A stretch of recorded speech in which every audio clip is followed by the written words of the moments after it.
Okay, everybody, let's welcome the champions of LIV Golf 2024, Ripper GC. We are joined by Lucas Herbert, our captain, Cam Smith, Marc Leishman, and Matt Jones. You guys did it. I was just saying to Cam what an incredible season that you guys have had. 2 wins, the incredible win in Adelaide, and then the exclamation point at the end of the season today. I want each of you just to tell me what's going through your head, how you're feeling. I'll start with you, Jonesy. It's undescribable, actually. I mean, I've got goosebumps right now thinking about it. Winning Australia was a highlight for all of us, but I think coming here and doing this as a team, the amount of, I wouldn't say stress, but watching that scoreboard all day was it was not comfortable out there at all for myself especially. But to be able to do it with these other 3 guys is amazing, and I couldn't be happier and more proud of being part of this team, and I'm looking forward to Smoko tomorrow. Leish, how you feeling? Yeah, feeling unbelievable. Obviously to be a part of this with these lads is pretty special. Crowds were great out there. It got really tight there towards the end, and anyone of the 4 teams could have won. So, yeah, special day. It's going to be awesome to celebrate this with the lads, and like Jonesy said, Smoko is going to taste amazing in the morning. Kat, how proud are you of your boys? Yeah, it was pretty unreal. I think, like Jonesy said and Leish said, watching the leaderboard today was pretty stressful, and I almost wanted to take my eye off it, but I couldn't. I was so intrigued at what we had to do, and so proud. There was something in me that was going to tell me that the boys were going to come through. I mean, the Gladiator, the last 4 of the 5 holes, pretty unbelievable. Really cool stuff. I mean, to be a part of this is unreal, especially with these guys. And Herbie, you've had such an awesome back half of the season. You have been so clutch and really secured a lot for Team Ripper. How proud do you feel of your contribution to this team, being your first year in, and tell us about this experience this year? Yeah, incredibly proud to finish off the way I have this season and to play the way I have this week as well. Pooji and I had an unbelievable match yesterday, and to sort of get over the line in that one, and then, to finish the way I did today, very, very proud, but also there's a feeling of massive gratitude because I really don't think I would have been able to do it without the help of these boys throughout the season. I feel like this is one of the best years I've ever had from a developmental point of view. What I've been able to learn off these guys, just being around them. Cam's been so gracious with his time. The boys have been so gracious with their advice throughout practice rounds. Throughout just general chats, throughout Smoko. They've been amazing to me. So I feel like, if I was the one that kind of helped get the team over the line this week, these boys kind of earn it because they gave me so much advice and so much help this year that, we wouldn't be here without that. So I heard a little rumor from Leish and Herbie that you guys have this amazing boys trip tomorrow called Mad Monday that's taking place at Cam's house. How epic is this Mad Monday going to be now? I think it won't be Mad Monday. I think it'll be a period of sort of 3 or 4 days. That it's a madness 72 hours. But yeah, I think the boys love a good time. I've never been this scared in my life. Cam, you're hosting them. What do you have planned? It's a Mad Monday is a term we use in Australia for all the footy teams that exit the finals early or win. The day after they're done, they generally all go up and dress up. So it's a costume party tomorrow. I don't know what these guys come at. It's all a surprise. So it'll be it'll be a good day. I've heard there's no phones allowed, so there'll be no actual photographic evidence of this. We'll get photos, but you won't see them. So I've said it before, I'll say it again, I get to spend a lot of time with all the teams out here, and you guys just have something special. You guys all are genuinely great friends, and I think above all else, you guys all have fun out here, like pretty much no matter what. You guys are having a good time and just enjoying yourselves. Can you talk about how important that is to the magic that you guys have created this season? Yeah, I think when you have guys that you genuinely care about, those moments out there with 3 or 4 holes to go, we're all pulling for each other. You can't replicate that. That's a feeling that only friends really get. Teammates is a cool thing, and of course you're playing for your team and all that stuff. But wanting to win as friends is almost cooler. And what do you think? Australia's waking up. You think they're proud of the Rippers? They have a new solid sports team to root for globally. I hope there's some bosses fielding phone calls for taking days off on a Monday, because they should be. Absolutely. So just last one from you guys, just taking a moment reflecting on this entire season. Just tell me your best or favorite moment from the season. I'll start with you, Lucas. I think it's, no matter what happened for the rest of the season, it was impossible to top Adelaide. Just the way that all unfolded, the playoff, the drama, just the way the public got behind us. I just don't think there was a better way. There just couldn't have been a better event than that. And that's honestly one of my favourite golfing memories, was the whole experience of Adelaide. So, yeah, for me, that entire week was just super special. Cam, favourite moment this season? Yeah, I'd probably agree with Herbie. I think Adelaide was pretty special. I think it was really special, again, to back it up in Singapore, especially coming off such a big week for us. Lots of commitments, lots of media. It's a very draining week, and then to go there in Singapore where it's so hot and there's a lot taken out of you and win again, I think was pretty good. Leish?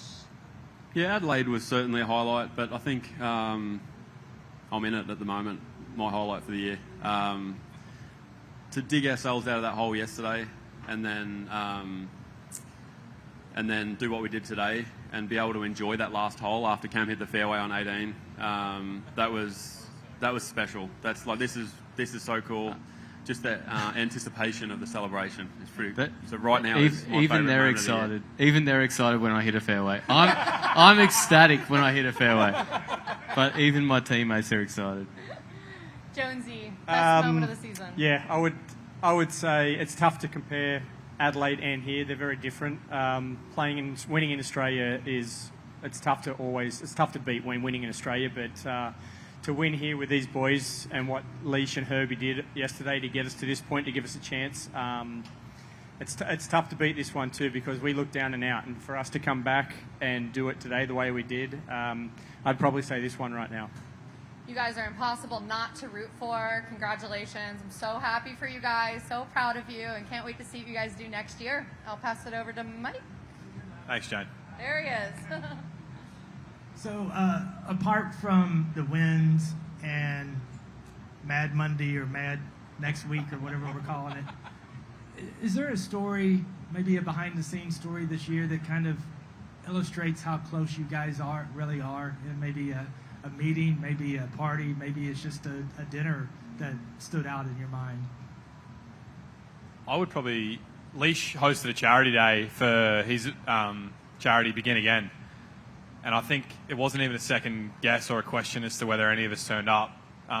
He asked us all, and it was like, yep, we'll be there. Whatever you need from us, whatever you need donated, whatever it is we can do to help you guys in what you're doing. I felt like for me that was a pretty good show of a family kind of environment, that none of us even hesitated to donate our time or money or, auction items. I know Cam gifted some stuff. It was... That to me that solidified what I thought about this being a very much a family environment. Mark, you have a story? Yeah, I mean, obviously what Herbie just said, I appreciate that more than they know, and Audrey. For me, I think probably the celebration after Adelaide. We rented out the top floor of a pub and drank all the beer in there. The plane ride was pretty good too. And the plane ride to Singapore, yeah, that 2 days was pretty cool, and I think backing it up in Singapore was probably more impressive than anyone thought because of those 2 days. Matt, you guys for it? Yeah, no, what they said, the plane ride was pretty fun too. After Adelaide, all the way over to Singapore, we pushed pretty hard there, and that was a lot of fun. So Cam, we talked about this, I think, a week or two ago. but not having an individual win, but having all this team success. So how do you view the season through those kind of two prisms? I think it was a solid season. I think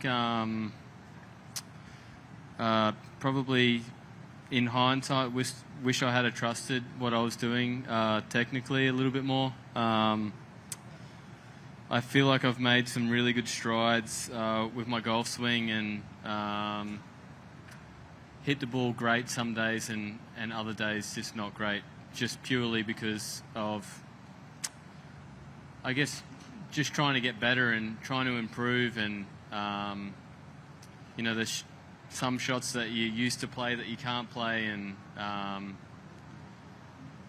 so I think it's been a very good year technically for me. I feel like I've ticked a lot of boxes. For me now, I just really need to let things go and basically play better. It's not a thing of on the range. I mean, I get on the range and flush it and get out there, and it seems like I can't hit the middle of the club face. So it's been a very frustrating year, but from a team standpoint, I couldn't have wished for anything more. I mean, you're always digging deep for these guys, genuinely, and it's a pretty cool feeling to have, not having that before. And I can't wait for next year. We're going to be the same next year. It's going to be the same lineup, and I really think there's going to be some added motivation before I think we start in Saudi next year. So, being that Adelaide is going to be our biggest event of the year again, probably next year, I think there's probably some added prep and some incentive to defend that. And, I think the biggest regret from all of us this year is just not starting off as well as we finished. After from Adelaide onwards, I feel like we were the best team out here, and we need to be on our game from Saudi onwards next year. And Lucas, I wanted to ask you about bouncing back from the early double. Obviously, you had the great final stretch. When you were walking off after the double, what was kind of going through your mind? How did you process it? And I mean, honestly, how did you craft this incredible finish that you had? I was kind of frustrated. I said to Nick, I felt like I hit 6 good shots and made a double. Obviously, a drop in there as well. So I just reminded myself that, obviously I've been playing great last week and then this week. Obviously, I hit 6 good shots to make the double. So just don't carry that too much. Don't look at the scorecard too much, because it's not an accurate representation of the way I was playing. Obviously, yesterday I made a stack of birdies, so I knew that I had the ability to do that. And if I just stuck to my guns, then that would come. I just kind of needed to get out of my own way a little bit. Didn't need to force anything. Didn't need to do anything special. Didn't need to do anything ridiculous. Just get out of my own way. Let my own skill set, my own form, the way I'm playing, just let that come to fruition. And I kind of eventually got to that point on the 15th. And Matt, kind of a similar question. Without those 2 late birdies after the double, I mean, who knows if you guys are actually sitting up here? I mean, every shot obviously counts, but those two birdies were really huge down the stretch. It was a pretty poor double, but I knew I had 2 left in the back pocket, and I knew I was a good chance at birdieing 2. And if you hit the fairway to that pin, you got a chance I can draw it into that pin. So it was a good way to finish. Finishing on 3 was a bit tough, but I hit a good shot there and had like a 25-footer for birdie and just lagged it down there.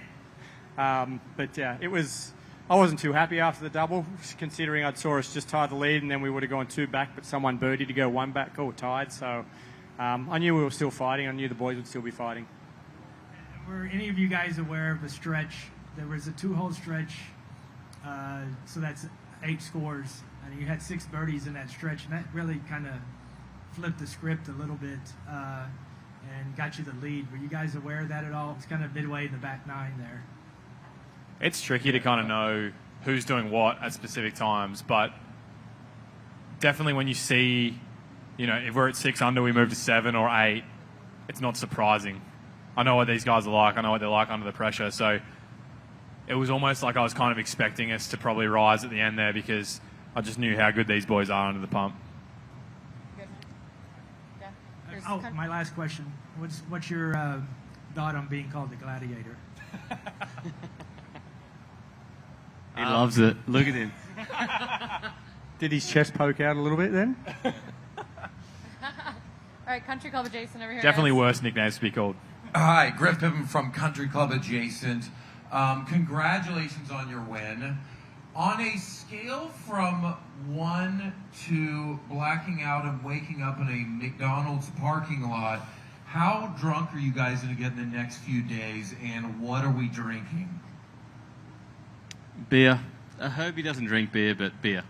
Why do you hope he doesn't drink beer? No, he doesn't. He's just a seltzer guy. Okay, Leishman, what are you drinking? Yeah, I'll be drinking just beers. I'll stay off the shots and all that sort of stuff. I've got Responsible. Kids. Yeah, I'll just beer, probably Miller Lite, something We like got that. some Leishman lagers for tomorrow. I'm going to be sipping on some tequila. Oh, you're the fun one in the group. No. There'll be plenty of beer too, but there'll be tequila and margaritas and martinis, espresso martinis. He's fun until he goes to sleep at 2:30 in the afternoon. I'm old. Thank you, guys. Here, you got one over here, guys. Yes, thank you. Congratulations.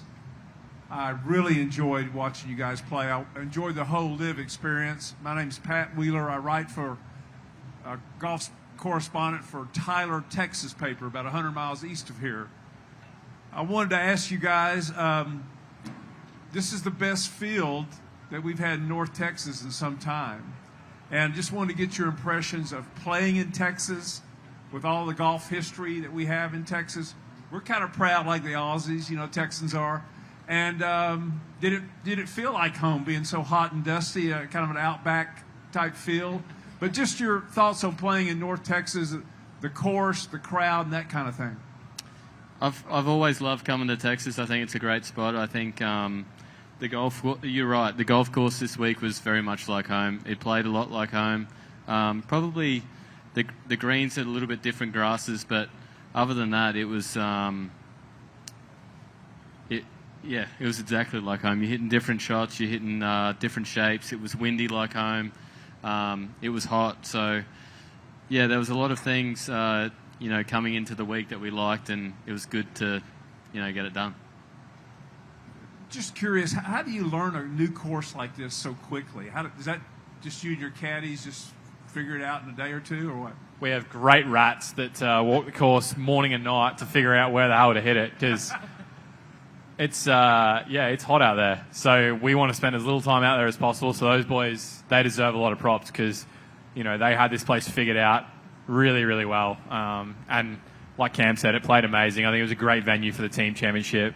Some really good pins there for the match play over the first couple of days and some great green complexes as well. So, yeah, like Cam said, really enjoy coming to Texas. I feel like Leish and I would have felt at home with a very dry heat and quite windy. So we really enjoyed it, and obviously sitting up here celebrating is probably proof of that. And I'm assuming you guys played a lot growing up together in different tournaments in Australia and that kind of thing. Lucas and I did as juniors. Lucas is a year or two younger than me, so I kind of went out of junior golf into amateur golf. But we've known each other since we were probably 13, 14 years old. So, but we kind of went on separate routes to kind of get back here. So, it's been good watching his career, and he's done a lot of good stuff, and he's a great player. So, and he's going to be better again next year. One final question. You've won an Open at St. Andrews. You won the Players. You guys have all won PGA Tour events. What does this feel like? I'm trying to get a handle on LIV, and just if you could just speak to that. Yeah, I've been in a lot of nervy situations, I think. But when you're playing for some other guys, there's no feeling like it. And I think that's what events like the Ryder Cup do so well, because you genuinely want to win for the other guys. You don't even, you want yourself to do good for them, and that's a feeling that is really rare in golf. And I think it genuinely makes you a better golfer too. When you're out there and times are tough, you're digging for these guys every week, and it's a pretty cool feeling to have. Great, we've got one over there, guys. Leish, you said earlier in the week that what was already a good year would become a really good year with victory today.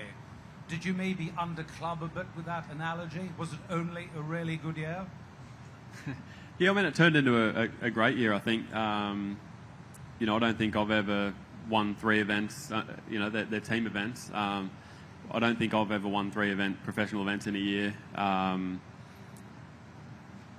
Obviously, we all would have liked to have thrown in an individual win, no doubt about that. But I think if you had said that you're going to win twice during the season and then win the team championship, but none of you are going to win individually, I think, well, I would have taken it. Just to be able to celebrate with these boys is pretty special. I mean, it's something that you don't normally get to do in golf, but here you do. So it's pretty awesome. And Cam, you mentioned the Gladiator, 4 birdies his last 5 holes. Matt bounced back from that double on 18 with birdies on 1 and 2. What makes this team such good closers? We're Aussies. No, I think there's, you know, at no point today did I feel like we were under the pump or had to do anything. I think there's a genuine feeling within the team that these guys are going to do the best. And, I mean, having these 3 guys up here with me, I mean, I don't think I'd want any other 3 guys closing the tournament. You know, and that's what our team is about. We've come second a couple of years this year as well, and yeah, kind of when you think you're going to win. So I think that moment when you get kind of disappointed, you know, getting out here on Sunday and actually doing it makes these moments a lot better. But we should have done it a couple more times too, I think, without being greedy. Okay, last one from Joy. Hi guys, Herbie, I wanted to ask you, I was there when you won 2020 Dubai Desert Classic, and you've always been a great putter, but you seem to have turned into a clutch putter in this last 5-6 weeks of LIV golf especially. I mean, is that something that part of developmental, you said this was the best year as a development as a golfer, and did Cam have a role to play in that? Yeah, I think a little bit. Cam and I are both great putters. He's probably just got me covered, but we think about putting very, very differently. We can't. It's almost like completely opposite ends of the scale when it comes to the way we kind of look at putts. So I've almost had to kind of take what he says and then change it into a language that makes sense to me. So yeah, I've had a little bit of developmental work and help from Cam in that perspective. It's been a little tricky because he thinks about it so differently from me. But yeah, look, I think I've been a good putter most of my career. I've obviously had a very good few weeks in just trusting that and yeah, kind of not getting in my own way with it. Just understanding that yeah, it's a real skill. It's a real asset of mine as a skill set. It's definitely the strongest part of my game. So yeah, just kind of not getting in the way and you know, really believing that. That was the last couple of days when I made the putts I have, just really believing in the fact that, you know, I am obviously very, very good at holding putts when I need to and trying not to let the moment get too bigger than it kind of needs to be. And Cam, I wanted to ask you, the last hole, I didn't see it on television. I was out there and I think you hit a driver. I thought you were very close to the water. I'm sure you would have known that you were leading by 2 shots at that time. Can you just take us through that, why you hit the driver, especially since you have been saying that you've been struggling with that particular club throughout the year? I mean, it's pretty simple. You don't win golf tournaments by not being aggressive. Everyone's so good out here, even with the 2-shot lead. I mean, if I make a bogey there and Dustin makes a birdie, we're back down there again. So just a mindset of remaining aggressive, not changing your game plan. This is what I would have hit if I wasn't in this situation, why should I change it? So, and I felt actually pretty good with the driver all day today. I missed a few fairways, but a lot of good swings. So I felt comfortable over that one, and hit a really good drive. Probably the best drive of the week. Great. Guys, go get started on Mad Monday. Thank you.